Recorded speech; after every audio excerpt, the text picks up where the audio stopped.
Saran Ustadz tentang pemuda kuliah ingin menikah namun belum dapat restu dari orang tua.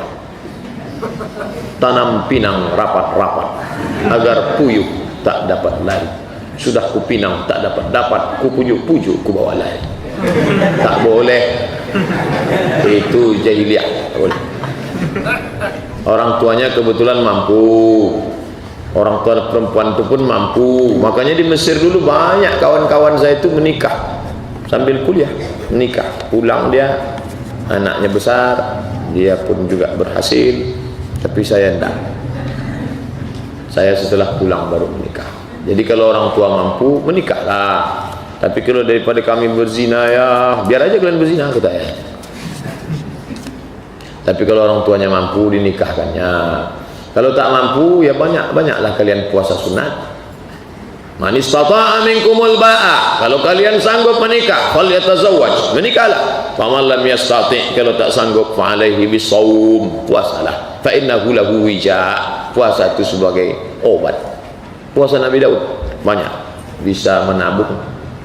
Puasalah Nabi Daud setahun, bisa kalian nabung. Cukup untuk mahar tahun kedua, insyaallah. Bagaimana caranya meyakinkan orang tua untuk memberi restu pada yang ingin menikah tapi kuliah? Saya tak bisa menghukum generalisir karena beda daerah, beda keadaan, beda kondisi. Ipolexos Hankam, ideologi politik, sosial, budaya, pertahanan, keamanan. Mungkin untuk kasus si A ini lain, orang tuanya mampu tapi orang tuanya jahil. Yang satu ini orang tuanya tak mampu tapi sebetulnya orang tuanya setuju-setuju cuman tak ada duitnya. Jadi tak bisa main pukul rata. Tengok dulu, ini harus 3 mata kita bicarakannya. Kenapa orang tua nanti? Saya Pak Ustadz sebetulnya bukan tak setuju. Setuju saya anak saya itu nikah. Duit saya pun ada. Apa tak tahu Ustadz saya ini orang kaya di kampung nih. Sawit saya sejauh mata memandang. Anak saya pun dialah satu-satunya. Terus Bapak kenapa tak setuju? Saya tak mau yang mau dia nikah ini orang Batak. Memangnya kenapa? Kami kan Jawa. Kami Mas, masa langsung jadi tulang? Rupanya alasannya ini. Maka carilah nenek mama, carilah orang yang bisa. Cari siapa ustadz-ustadz yang di sini orang Jawa. Bawa ustadz itu ngomong sama dia. Bawa ustadz itu. Ustadz orang Jawa. Iya, calon mertua saya ini Jawa. Bisa ustadz ngomong sama dia. Biar saya ngomong. Assalamualaikum, pripun kabari apik? Wis kurang dina ora teko kene. Wah. Ini sebetulnya calon menantu bapaknya orangnya. Wah, iku apik tenan niki, Pak. Aku nih wis kurang dino konco nih. Mendengar omongan itu luluh hati dia. Kata dia Batak-Batak lah kata dia. Ente pun belajarlah sikit-sikit. Insyaallah dimudahkan Allah. Kalau dia tak dapat, banyak yang lain. Bunga bukan setangkai, kumbang bukan seekor. Nanti kita cari. Masalah dapat itu ragu saya. Teman saya ada ikut asuransi, tiap bulan bayar premi 300.000, diwajibkan membayar 4 tahun. Keuntungan yang didapat fasilitas kesehatan ditanggung oleh perusahaan. Jangka waktu 12 tahun, tapi hanya membayar 4 tahun awal saja. Duit bisa diambil setelah 12 tahun dengan besaran tidak bertambah, tidak berkurang. 48 bulan, 300.000, 14.400.000. Teman saya hanya ingin mendapatkan keuntungan fasilitas kesehatan saja. Apakah termasuk riba Pak Ustaz? 3 pendapat kata Syekh Ali Jum'ah. Yang pertama haram karena ada unsur horror gambling. Yang kedua boleh karena ada unsur ta'awun tolong menolong. Yang ketiga lihat dulu perusahaan profit atau non profit. Begitu dalam fatwa muasirah, fatwa kontemporer Syekh Ali Jum'ah mufti Mesir. Pilihlah antara 3 fatwa itu. Tapi saya condong kepada yang haram, yang melarang. Da'ma yaribuka ila ma la yaribuka. Tinggalkan yang meragukanmu kepada yang tak meragukan. Cuman biasanya jamaah ini nanya sesudah dia daftar, ini yang jadi masalah. Dia cuman mau nyari legalisir aja. Kalau mau bertanya itu sebelum berbuat, bukan sesudah. Saya punya teman dekat, awalnya kami semua hanya berteman, tapi sekarang dia malah berpacaran dengan temannya non muslim. Sejak itu dia malah terjerumus ke hal yang menyimpang, Pak Ustaz. Kami sebagai teman pun sudah berusaha menasihati dengan cara lembut, tapi tak juga dia tinggalkan. Kami bagaimana tak risih melihatnya. Mohon jawaban Pak Ustaz. Pertama, kalian berkumpul yang ngaji-ngaji itu, duduk dia, yakinkan dia, embargo dia. Oh, makin kami tinggalkan makin akrab dia dengan kafir. Pak Ustaz, dekati lagi, macam main layang-layang. Jangan diulur terlalu jauh, nanti dia tersangkut. Jangan ditarik terlalu dekat sampai dia putus. Oleh sebab itu, berbagai macam cara. Lewat bapaknya, cakap siapa yang dia dengar? Emaknya, lewat emaknya. Subsidi orang tuanya diputus. Bapak mensubsidi anak ini. Iya, kalau ente tetap berhubungan dengan si kafir ini, putus APBD bulan ini. Orang kan biasanya takut, oh dia mandiri, beasiswanya dapat, dia rajin kerja. Berbagai macam cara, yang penting selamatkan dia. Banyak orang yang menyelamatkan saudara takut ditabrak truk di tepi jalan raya, tapi tak banyak yang mau menyelamatkan, mau diraih oleh orang kafir. Gak apa-apalah Pak Ustaz, dia kan laki-laki, perempuan itu yang kafir. Laki-laki dekat dengan perempuan kafir murtad gara-gara cinta. Siapa namanya tak boleh sebut, tapi orangnya ada, murtad gara-gara cinta. Nauzubillah. Jangan kalian dekati orang kafir. Lan tarda ankal yahudu walan nasara. Mereka tak pernah puas. Sampai kapan? Hatta tattabi'a millatahum, sampai kalian ikut agama mereka. Nauzubillah. Apa pendapat Ustaz tentang Ustaz Salafi mentahzir Ustaz Adi Hidayat? Tak ada yang aneh. Jangankan Ustaz Adi Hidayat, sedangkan Syekh Qardawi katanya anjing. Iskatul Kalbil Awi, Yusuf bin Abdullah Al-Qardawi. Bukunya ada sama saya download. Qardawi anjing menggonggong. Syekh Yusuf Qardawi dianjingkannya, apalagi Adi Hidayat. Saya ini entah babi entah apa kata dia. Dia cuek aja. Dia yang berdosa, amal dia pindah ke saya. Kenapa Ustaz berhenti dari FB? Saya diam tak balas. Jamaah saya tengok kesetanan, maka saya tutup FB itu. Saya tengok pertentangan sudah sengit, balas dari sini, balas dari sini, balas. Saya khawatir ada orang yang baru tobat, tengoknya FB saya, ternyata orang ngaji itu kelahi aja isinya. Akhirnya saya tutup FB itu. Sekarang pindah ke fanpage. Ustaz, mengapa para ustaz salafi mengkafirkan Asy'ariyah? Asy'ari mentakwil. Mereka tak boleh mentakwil. Mesti dipahami sebagaimana teks. Yadullah fawqa aydihim. Tangan Allah di atas tangan mereka. Asy'ari tak mau. Karena kata dia kalau tangan Allah di tangan mereka berarti tangan Allah sama dengan tangan manusia. Maka Asy'ari mentakwil, ditakwilkannya makna tangan Allah itu artinya kuasa Allah. Mereka tak mau, tak boleh mentakwil-takwil. Kalau ente mentakwil berarti ente menghilangkan sifat. Maka ditulisnya lah di dalam bukunya Asy'ari sesat. Siapa yang nulis? Abdul Qadir Jawas. Dalam bukunya berat atas manhaj salaf. Kata dia, maka saya tulis di buku 37 masalah populer bahwa sahabat Nabi mentakwil, Imam Malik mentakwil, sebelum Imam Malik Abdullah bin Abbas mentakwil, Imam Bukhari mentakwil. Baca buku 37 masalah populer dalam pembahasan tentang memahami ayat-ayat mutasyabihat. Saya tunjukkan sahabat mentakwil, imam mazhab mentakwil. Takwil bukanlah Asy'ari, tapi Asy'ari merumuskan takwil. Sebelum Asy'ari, takwil sudah ada. Apa betul Imam Asy'ari ini manhajnya sesat sehingga diponis oleh Ustaz Salafi? Cuma pernah saya baca kalau Imam Asy'ari menurut mereka sudah kembali ke manhaj salaf ketika berumur 40 tahun. Ketika berumur 40 tahun dia kembali ke Ahlus Sunnah dari Mu'tazilah. Selama 40 tahun dia Mu'tazilah, dibukanya jubahnya. Sejak hari ini sebagaimana jubahku ini lepas, begitulah aku lepas dari Mu'tazilah. Lalu kemudian dia mentakwil. Jazakallah khair Ustaz wa iyyakum. Nanti kalau disebut orang jazakumullah khair, semoga Allah membalasmu kebaikan, balasannya wa iyyakum. Ini enggak jazakallah. Kebelah sebenarnya jazakallah. Wa iyyakum. Wa iyyakum artinya you too, kamu juga. Wa angjo. Sampean podo. Kalau rumah yang dibeli untuk anaknya tapi nama menantu, apakah wajib dibalik nama istri Pak Ustaz? Rumah itu dibeli mertua. Misalnya saya punya mertua, mertua saya membelikan rumah untuk anak dia, istri saya, tapi pinjam nama menantu, pakai nama saya, apakah wajib dibalik nama istri Pak Ustaz? Pakai nama asli. Karena kalau rumah itu pakai nama si suami, mati nanti si istri. Orang sekarang kan yang ditengok hitam di atas putih. Hitam di atas putih itu, kita kan negara hukum. Iya, hari ini kita aman-aman saja. Habib maka haunamma, boleh jadi banyak dunia tak tahu kita.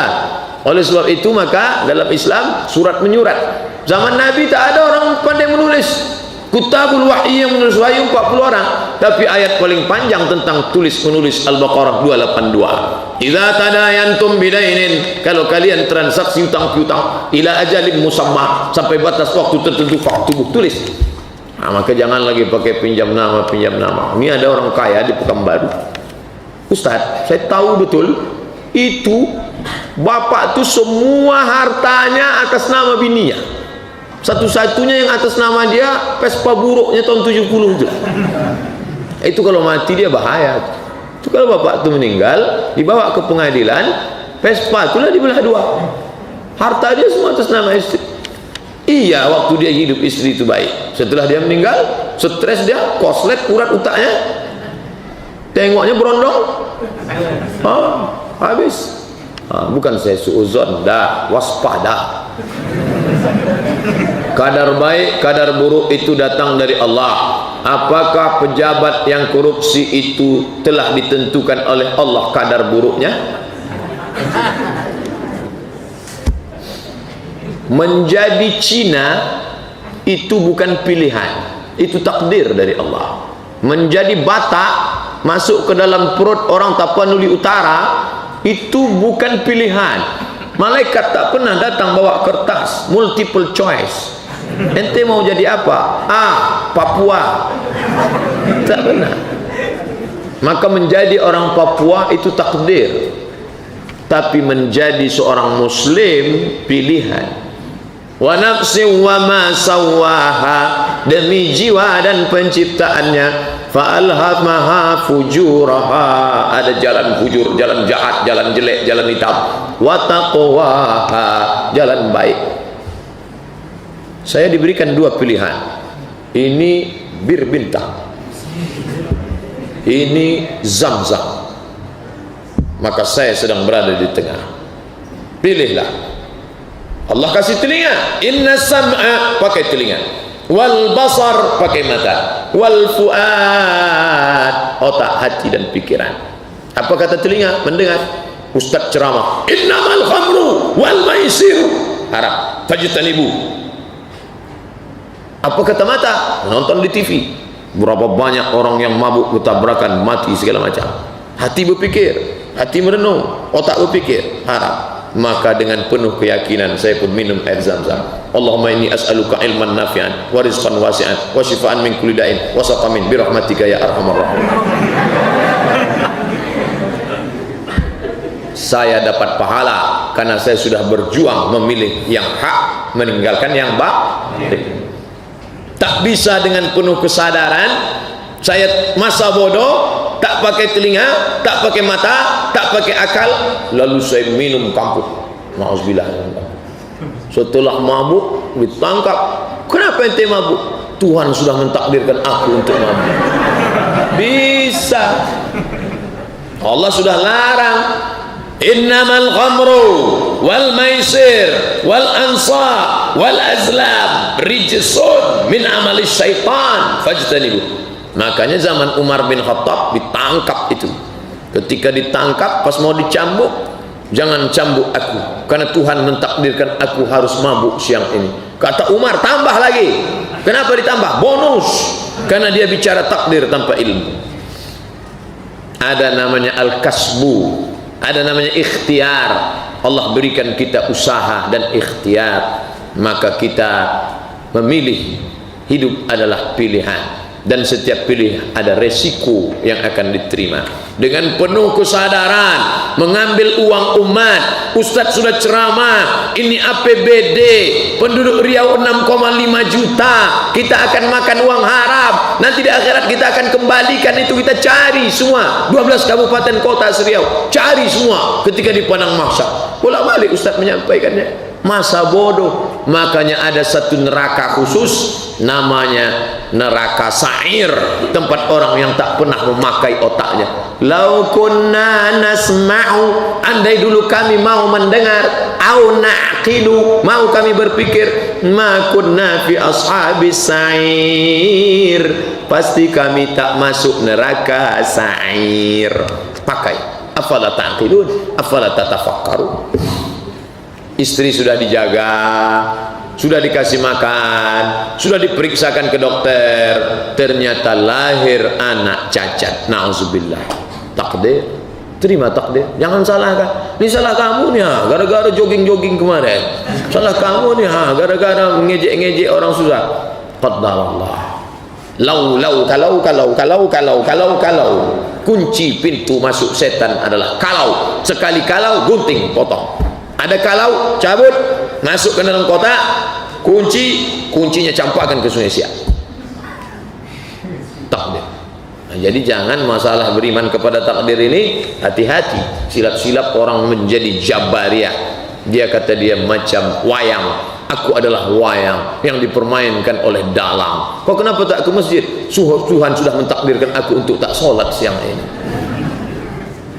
Ustaz, bagaimana hukumnya keluarga yang sampai sekarang sudah masuk 11 tahun setelah meninggal orang tua masih memperebutkan dan memperdebatkan masalah warisan? Kenapa tak dibagi? Yang paling cepat harus dilakukan adalah bagi warisan. Setelah tahu jatahnya masing-masing, bahwa dia mau, oh janganlah kita bagi, yang penting kita sudah tahu, tapi surat sudah dapat masing-masing. Kasihan emak tua masih tinggal di rumah, nanti tersinggung dia. Setelah mak meninggal baru kita bagi, ya tapi sudah tahu jatahnya. Jangan sampai tak tahu. Ini kenapa dia tak kumpul? Kumpul lah.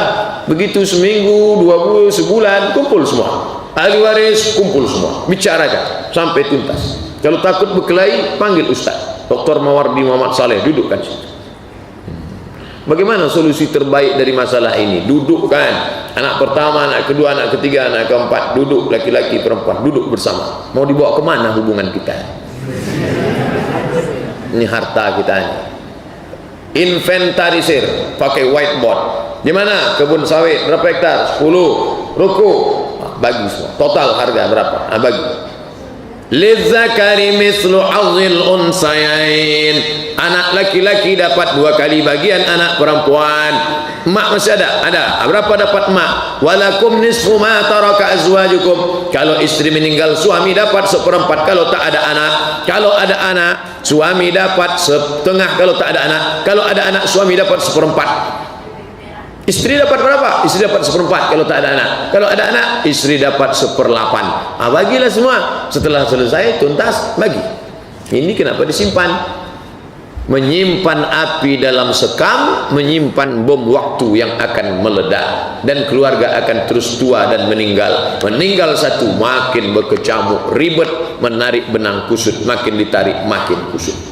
Bagaimana cara menyelesaikan masalah tentang masjid yang uang infaknya digunakan pribadi oleh ketua RT yang merangkap sebagai perbendaharaan masjid? Lapor ke Polda, tangkap polisi.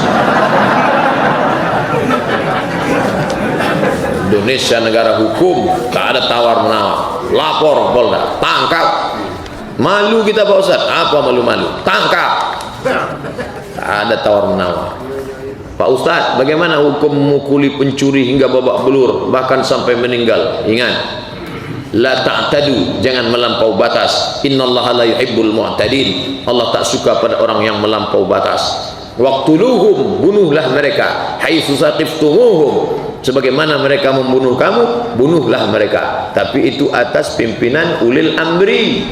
Kalau ada orang mencuri barang milik saya, maka saya lapor ke ulil amri. Bukan saya langsung menghukum, ada perangkatnya.